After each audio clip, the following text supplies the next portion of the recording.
but the point I'm trying to make is that by creating this Federal Reserve System, the government now became dependent on these private banks for money. And they started taxing us, you see. And so now what happens is that in 35, I believe it was, Social Security started. And they gave you Social Security cards, said not to be used for identification, the Social Security number right on the card, right? And through Social Security, they started deducting money out of your paycheck. That was the first time they were ever could take money out of your paycheck, because people agreed to it because they thought it was going to their retirement fund. And so then when they instituted the income tax again, they started taking money out of your paycheck because Social Security could do it. And then they could do it again. You see what I'm saying? And so now they've even taken control of the tax payment itself. I mean, literally like you're a slave. They're taking it right there when you make it. Exactly. They don't even trust the public enough to send them a check. Yeah. Right. So they take it out automatically because they know people aren't going to want to pay it. So what's happened is that through the implementation of the Federal Reserve System, the government has become vested in these bankers, and they get their money from the bankers. And so then they impose a tax on us, which makes us more slaves, makes it more difficult for us to survive, right? Giving them more profits. And now what's happened is that through the Federal Reserve System, the bankers have pretty much taken control of our government. It doesn't matter Republican and Democrat anymore, because they're both the same.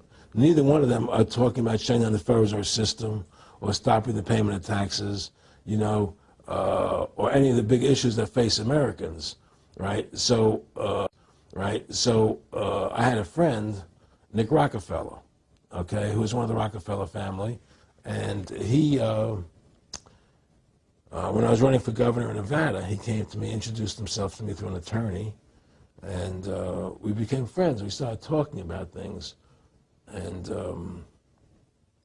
I learned an awful lot from Mr. Rockefeller.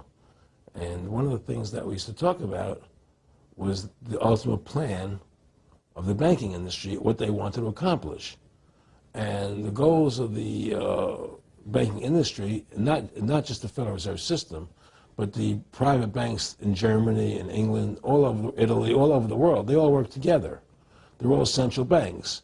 And they're all part of the Communist Manifesto.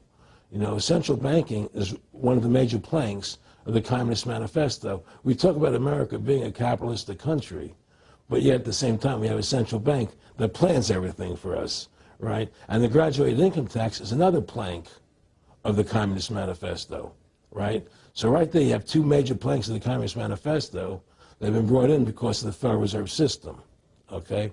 So the ultimate goal that these people have in mind is the goal to create a one-world government run by the banking industry, run by the bankers, and they're doing it in sections. The European currency, the euro, and the European Constitution is one part of it.